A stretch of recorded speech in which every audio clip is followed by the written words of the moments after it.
I'm a 26-year-old guy, and this story is about how my close relationship with my mom went from unbreakable to nearly non-existent thanks to her new husband, Frank. A little backstory to set the stage. My dad passed away when I was 12. It was sudden, an accident that flipped our lives upside down. My mom and I were a team after that, just the two of us against the world. She worked long hours to keep us afloat, but she always made time for me. Whether it was late-night talks or cheering me on at school events, she was my rock. I can't even count the sacrifices she made, but they weren't lost on me. Fast forward to 2 years ago. My mom remarried a guy named Frank. I'll be honest, I never liked him. He came off as cold, controlling, and the kind of guy who always thinks he's the smartest person in the room. Still, I tried to give him the benefit of the doubt for my mom's sake. That didn't last long. Frank didn't waste any time showing his true colors. He made it clear that he thought I was too dependent on my mom. This was funny to me because I moved out at 19, worked 2 jobs to pay my way through school, and built a solid life for myself. I wasn't asking for handouts or anything, but he acted like my relationship with my mom was some kind of problem. It felt like he was jealous of how close we were. Things went downhill fast. Mom started taking Frank's side on everything, even when it didn't make sense. If I tried to talk to her about how his comments made me feel, she'd brush it off or say I was overreacting.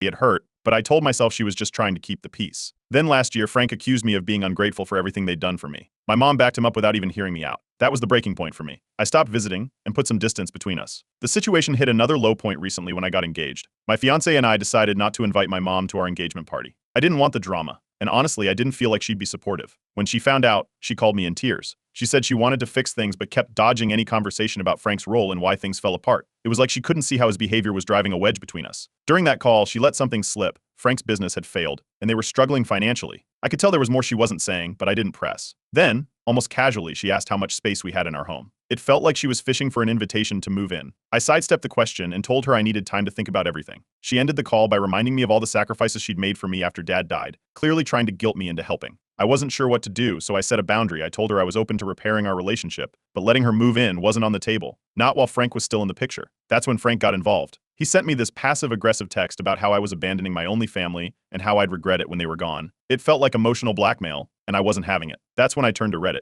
I laid it all out, my close bond with my mom growing up, how things changed after Frank came into the picture, and the guilt trips about their financial situation. I asked if I was wrong for setting boundaries, especially when it came to Frank. The response was overwhelming. People validated my feelings and encouraged me to prioritize my mental health. Some even shared similar stories, which helped me see I wasn't alone. The whole thing is exhausting, but hearing from others who've been through something similar has made me feel less crazy. I don't know what the future holds for my relationship with my mom, but one thing's for sure, I'm done bending over backward to accommodate someone who refuses to respect me. For now, I'm focusing on my fiancé, our future together, and figuring out what healthy boundaries look like moving forward. That's where things stand. I'll update if anything changes, but right now, I just need to breathe and figure out my next steps. Thanks for listening, and if you've ever dealt with something like this, I'd love to hear how you handled it. Update 1. So I wasn't expecting things to escalate this fast, but here we are. After my first post, I decided to stick to the boundaries I set with my mom. It didn't take long for her to test them. A few days ago, she showed up at my house unannounced. I was in the middle of unpacking some wedding decor with my fiancé when I heard a knock at the door. It was her. She looked upset but put together like she'd rehearsed whatever she was about to say. Frank wasn't with her, which caught me off guard. She said she came alone because Frank didn't understand family loyalty. That set the tone for the rest of the conversation. She started by apologizing, tears streaming down her face as she talked about how she'd made mistakes and wanted to fix things between us. At first, I thought maybe this was progress, but it didn't take long for the conversation to shift. She said things had been tough at home and hinted at their financial troubles. Apparently, they're behind on their mortgage and might lose the house if they don't get some help. I let her talk, but I didn't offer anything. When she realized I wasn't biting, she got more direct, saying that she didn't know where else to turn and that she needed me to step up for family. I told her, as calmly as I could, that I wasn't in a position to provide financial support or a place to stay, especially not while Frank was still involved. I reminded her that Frank's behavior was a big part of why our relationship was strained in the first place. That's when the mood shifted. She went from pleading to frustrated and said something along the lines of, "If you can't help us now, then I don't know how we're supposed to move forward as a family." It felt like an ultimatum: help them, or our relationship wouldn't recover. I stood firm and told her that enabling their poor decisions wasn't going to fix anything. She left shortly after, looking more defeated than angry, but I had a feeling this wasn't the end of it. Sure enough, Frank got involved later that evening. He sent me a text accusing me of brainwashing my mom against him and tearing the family apart. It was a long-winded message full of guilt tripping, but I didn't respond. Blocking him crossed my mind, but I wanted to keep a record of his messages in case things escalated further. The next day, my mom called. This time, she wasn't apologetic. She was furious that I wouldn't help family in need. She brought up my engagement, accusing me of replacing her with my fiancé and throwing away our bond. It was a lot to take in, and it hurt to hear, but I didn't engage. I just told her I wasn't going to have this conversation over the phone and hung up. That's when the extended family got involved. I started getting texts and calls from aunts, uncles, and cousins who clearly had only heard her side of the story. They said things like, "Your mom did everything for you, and now you're abandoning her, and how can you turn your back on your family?" It was overwhelming, to say the least. I didn't know how to respond, so I didn't. My fiancée suggested I block the most aggressive ones, at least temporarily, which helped a little. Speaking of my fiancée, she's been a rock through all of this. She reminded me that I'm doing the right thing by setting boundaries and that my mom's reaction is more about her own choices than anything I've done. She also made it clear that she wouldn't tolerate my mom or Frank trying to manipulate their way into our lives. Her support has been invaluable, especially when the guilt started creeping in. Despite feeling like I was drowning in family drama, I knew I couldn't give in. Helping them financially or letting them move in would only make things worse for everyone involved. Still, the emotional toll was heavier than I expected. It's one thing to set boundaries in theory, it's another to enforce them when the people you love are pushing back so hard. I decided to update Reddit to get some advice and clarity. In my post, I explained everything that had happened since my mom's visit, from the ultimatum to the extended family drama. The response was overwhelming. People shared their own stories of dealing with toxic family dynamics and encouraged me to stay strong. A lot of them pointed out that my mom's behavior wasn't likely to change unless she faced the consequences of her choices, and that enabling her would only prolong the cycle. Reading those comments gave me some much-needed perspective. It's still hard to shake the guilt completely, but I know I'm doing what's best for my mental health and my future with my fiancé. Right now, my plan is to maintain the boundaries I've set and focus on moving forward. If my mom is willing to acknowledge the real issues and make changes, I'm open to repairing our relationship, but only on healthy terms. I'll keep you all updated if anything else happens, but for now, I just want to say thank you to everyone who's taken the time to share advice and support. It's made a world of difference. Update 2. Things took a wild turn after my last post. I thought the drama might start to die down, but apparently Frank had other plans. I've got a lot to unpack here, so let's get into it. A couple of days after my last update, I got a private message from one of my cousins. This cousin has always been someone I could trust, but we're not super close, so hearing from them was unexpected. They told me they had some information about Frank that I needed to know. At first, I wasn't sure if I even wanted to hear it, but curiosity got the better of me. The cousin explained that Frank had been racking up massive gambling debts for years. According to them, he wasn't just bad with money, he was reckless. They even sent me screenshots of some messages between Frank and another family member, where Frank admitted to borrowing money to cover a few bets. It didn't stop there. My cousin also revealed that Frank might have used my mom's savings to pay off some of his losses. That part hit hard. If it was true, it explained why my mom was so desperate for financial help now. I knew I couldn't sit on this information, so I called my mom. I laid everything out, the gambling, the debts, and the possibility that Frank had drained her savings. She didn't deny that the money was gone, but instead of admitting Frank was the problem, she doubled down. She said Frank was just unlucky, and that families are supposed to stick together through tough times. It was like talking to a brick wall. That conversation was my breaking point. I told her straight up that her enabling Frank's behavior wasn't just hurting her, it was dragging the whole family into their mess. She tried to guilt me, saying I was abandoning her when she needed me most, but I wasn't backing down. I ended the call, knowing I'd done everything I could to make her see the truth. After that, I updated Reddit. A lot of people in the comments suggested taking legal precautions, especially if Frank or my mom tried to involve me in their financial mess. Some even recommended keeping an eye on my credit just in case. The advice was solid, and it gave me a game plan for what to do next. Of course, Frank couldn't resist stirring the pot. Later that week, he left me a voicemail. It was mostly him ranting about how I needed to stay out of his business and accusing me of trying to turn my mom against him. Then, he ended with a vague but threatening comment about taking action if I didn't stop meddling. That was it for me. I wasn't about to let him intimidate me, so I went straight to the police and filed a report. I made sure to save the voicemail as evidence, just in case. When my mom found out about the report, she wasn't happy. She accused me of blowing things out of proportion and playing the victim. According to her, I was tearing the family apart by dragging the authorities into it. It was frustrating, but I wasn't about to let her guilt me into dropping it. The fallout from all this caused even more division in the family. Some relatives started siding with me after learning about Frank's gambling problems, but others doubled down on supporting my mom. They said things like family comes first, and you don't turn your back on your mom no matter what. It felt like a losing battle, but I knew I had to stand my ground. The emotional blackmail kept coming too. My mom sent a long message saying I was the reason she and Frank were struggling, and that I should have been there to help them through this. I didn't respond. Instead, I brought it up in therapy, where my therapist helped me unpack everything. They reminded me that my mom's choices are her responsibility, not mine. It was the reminder I needed to keep pushing forward. Around this time, a lawyer friend of mine offered some advice. They suggested making sure Frank couldn't come after me for defamation, just in case he tried to twist the situation. It felt extreme, but considering how unpredictable Frank had been, I decided it was better to be safe than sorry. Reddit was once again a huge source of support. People shared similar stories about dealing with manipulative family members, which helped me feel less alone. A lot of comments encouraged me to go no contact with my mom until she was willing to take accountability for her part in all of this. It was a tough decision, but I knew it was the right one. So, as of now, I've gone completely no contact with both my mom and Frank.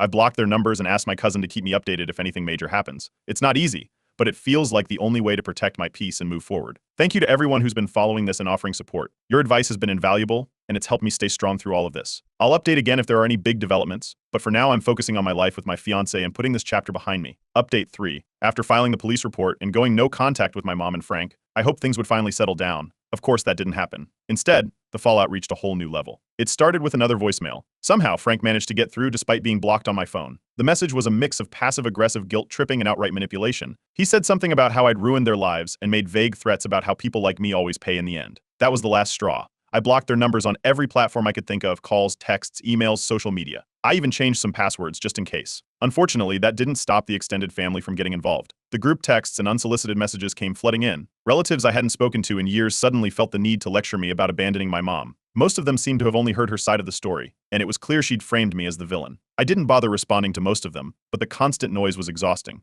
Amid all the chaos, my fiance's family stepped up in a way I'll never forget. They rallied around us, offering support and even helping us brainstorm ways to protect ourselves from any potential fallout. Her dad, who has a knack for cutting through nonsense, bluntly called out the toxic behavior and reminded me that this wasn't my mess to fix. Knowing they had our backs made a huge difference. Speaking of protection, I decided to take some extra steps to safeguard my finances and assets. After what I'd learned about Frank's gambling and financial instability, I didn't want to take any chances. I consulted my lawyer friend again, who helped me lock down everything from my credit reports to my bank accounts. It was a relief to know I had a plan in place, even if Frank tried something shady. Then came the Facebook post. My cousin, the same one who'd been keeping me updated, sent me screenshots of a lengthy post my mom had written. In it, she painted me as ungrateful, selfish, and heartless. She wrote about how she'd sacrificed everything for me after my dad died, and how I'd turned my back on her in her time of need. The comments were a mix of people praising her for being a strong mother and others calling me out for being a terrible son. It stung, but at the same time, it was exactly what I'd come to expect. Around the same time, I heard rumors that Frank had lost yet another job. Apparently, his gambling habits had caught up with him again, and his employer had enough. The same cousin who tipped me off before confirmed it, adding that Frank had been asking around for loans. It wasn't surprising, but it reinforced that keeping my distance was the right call. This cousin turned out to be a real MVP. They dug up even more dirt on Frank, including proof that he'd been lying about how much money he owed and to whom. They also let me know that my mom was still defending him to anyone who'd listen, insisting that he was just misunderstood. It was infuriating but not surprising. A few days later, I got an email from my mom. It was long and emotional, begging for help and claiming they had no one else to turn to. She promised that things would change but refused to even acknowledge Frank as part of the problem. It felt like more of the same, pleading for my support without taking any responsibility for how we'd gotten here. For the first time in weeks, I decided to reply. I laid out my conditions for any sort of reconciliation. Frank had to be completely out of the picture, and she needed to show that she was serious about making changes, like getting a job or going to therapy. Until then, I wasn't willing to have any kind of relationship. Her response, a flat-out refusal. She said she couldn't abandon her husband no matter what. That was all I needed to hear. From that point on, I felt a clarity I hadn't felt in a long time. I realized that I couldn't keep trying to save someone who didn't want to be saved. My mom had made her choice, and I had to make mine. I decided to maintain no contact indefinitely unless there was a significant change on her end. I shared this latest update with Reddit, and the response was overwhelmingly supportive. People told me how proud they were of me for sticking to my boundaries and reminded me that sometimes cutting ties is the healthiest thing you can do.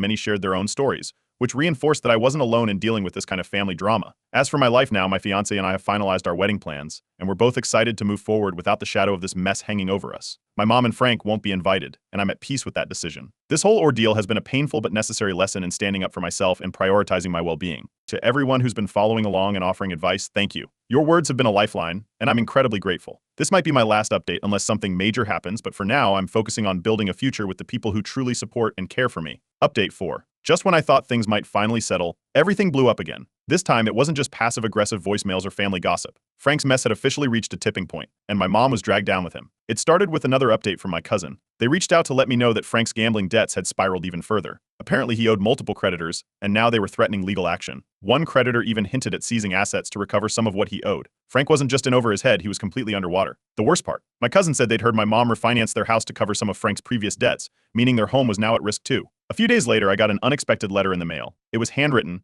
and I recognized my mom's handwriting immediately. Despite being no contact, she'd found a way to bypass the boundary. The letter was long and emotional, full of pleas for help. She admitted they were on the verge of losing everything and begged me to step in. She even promised to pay me back someday, though it was clear she had no realistic way to do that. What stood out most in the letter was how she described Frank. She admitted he'd made mistakes, but insisted he was a good man at heart. It was hard to read. Even now, after everything, she was still defending him, refusing to acknowledge the damage he'd caused. It was like she was in complete denial. Not knowing how to respond, I reached out to my cousin for advice. They've been one of the few people in my family who've supported me through all of this, and I trusted their perspective. We talked about what I should do next, whether I should break my silence or continue to hold firm. Ultimately, I decided to bring it up with my therapist before making any decisions. In therapy, my therapist reminded me of something important. I'm not responsible for fixing my mom's life. She's an adult, and the choices she's made, refinancing the house, enabling Frank's gambling, are hers alone. It wasn't an easy thing to hear, but it was the reality check I needed. My therapist also suggested taking extra precautions to protect myself financially given Frank's history. That same day, I went through all my accounts and added extra security measures. I froze my credit, updated my passwords, and made sure everything was locked down. I didn't think my mom or Frank would try something like identity theft, but after all the threats and manipulative tactics, I wasn't taking any chances. The family drama didn't stop there. Word about Frank's debts and their financial struggles started spreading among our extended family. Some relatives who had previously sided with my mom began to change their tune, realizing just how deep Frank's problems went. Others, however, doubled down on their support for her, saying things like she's just trying to hold her family together, or you should step in to help before it's too late. It was a mess. Then came the eviction. My mom called me from a friend's phone, crying that they'd been served an eviction notice and had nowhere to go. She begged me to help, saying they were out of options. I stayed calm and reminded her of what I'd already told her. I was willing to help her, but only if she left Frank for good. She refused to even consider it. Instead, she kept pleading, saying I was her last hope. I held firm, and the call ended with her still unwilling to take the one step that could change everything. Frank, predictably, didn't take the eviction well. Not long after, I received another voicemail from him. This one was even more unhinged than the last. He blamed me for their situation, accusing me of turning the family against them. Then he threatened to take legal action, claiming I somehow owed them money for damages. It didn't make any sense, but it was clear he was desperate and grasping at straws. I forwarded the voicemail to my lawyer friend, who immediately advised sending a cease and desist letter. They drafted it for me, warning Frank to stop all harassment or face legal consequences. It was a relief to have that taken care of, but it also drove home just how far this situation had spiraled.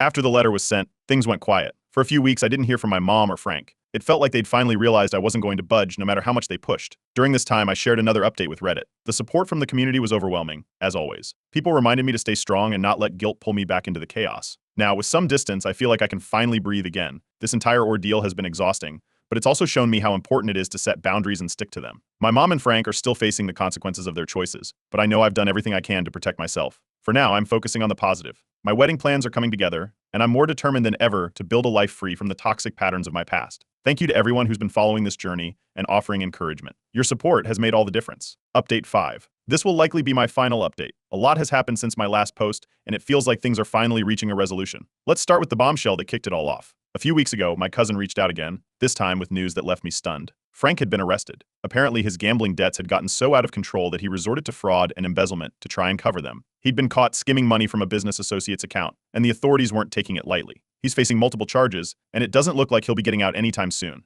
Not long after I got the news, my mom called me. She'd been staying at a women's shelter and claimed she'd finally left Frank for good. She wanted a chance to rebuild our relationship, saying she'd realized how much damage her choices had caused. While I was relieved to hear that she was away from Frank, I wasn't ready to jump back into things without careful consideration. I brought it up in therapy, where my therapist reminded me to proceed with caution. Reconciliation needed to happen on my terms, not out of guilt or obligation. That advice stuck with me as I decided how to move forward. I eventually agreed to meet my mom for coffee. I set clear conditions beforehand. She needed to stay in therapy and show that she was working toward independence. The meeting was emotional. She seemed genuinely remorseful for some of her past choices, though it was clear she was still struggling to fully take accountability. She shared that she'd received a message from Frank while he was in custody, begging her to stand by him and insisting he'd change. She claimed she was done with him for good, but part of me couldn't shake the feeling that she might go back if things got hard. My fiancée was incredibly supportive throughout all of this, but she made her boundaries clear. She didn't want my mom moving in or disrupting the life we were building together. I completely agreed. While I was open to rebuilding trust with my mom, it needed to be a gradual process, and I wasn't going to risk our home or stability for it. To her credit, my mom started taking small steps toward independence. She found a part-time job and began updating me about her progress. She stayed in therapy, and for the first time in years, Frank wasn't part of her narrative. It was slow, but it felt like she was genuinely trying to turn things around. Meanwhile, the family dynamic started to shift. Some relatives who had initially criticized me reached out to apologize, admitting they'd underestimated just how toxic Frank was. They told me they understood why I'd distanced myself and respected my decision to prioritize my mental health. It felt validating, though I wasn't interested in rekindling relationships with those who had been the loudest critics during the worst of it. As my fiancé and I finalized our wedding plans, we made the difficult decision not to invite my mom. While she was making progress, it felt too soon to reintroduce her into such a significant moment of our lives. The wedding was about celebrating our future together, and I didn't want the focus to shift to the drama of the past. My fiancé and I agreed that we'd revisit the possibility of including my mom in our lives more fully down the line if her progress continued. When I updated Reddit about these developments, the response was overwhelmingly supportive. People emphasized the importance of gradual trust building and reminded me that it was okay to protect my peace while still leaving the door open for reconciliation in the future. The community has been a lifeline throughout this entire ordeal, and I can't thank everyone enough for their insights and encouragement. Over the next few months, my mom continued to attend therapy and refrained from mentioning Frank. She focused on her job and even talked about getting her own apartment once she saved enough. It wasn't perfect, but it was progress. For the first time in a long time, I felt like there was hope for a healthier dynamic between us. As I reflect on everything that's happened, I feel a bittersweet sense of closure. I'm hopeful for my mom's future, but also realistic about the boundaries I need to maintain to protect my well-being. This journey has been exhausting, but it's taught me so much about resilience, self-respect, and the importance of surrounding yourself with people who genuinely support you. To everyone who's followed along and shared their advice, thank you. Your words have been a source of strength and clarity during some of the most challenging moments of my life. As I move forward, I'm focusing on my upcoming wedding and the future I'm building with my fiancé, a future rooted in love, respect, and peace. This feels like the right place to end this chapter. Thank you all for being part of this journey.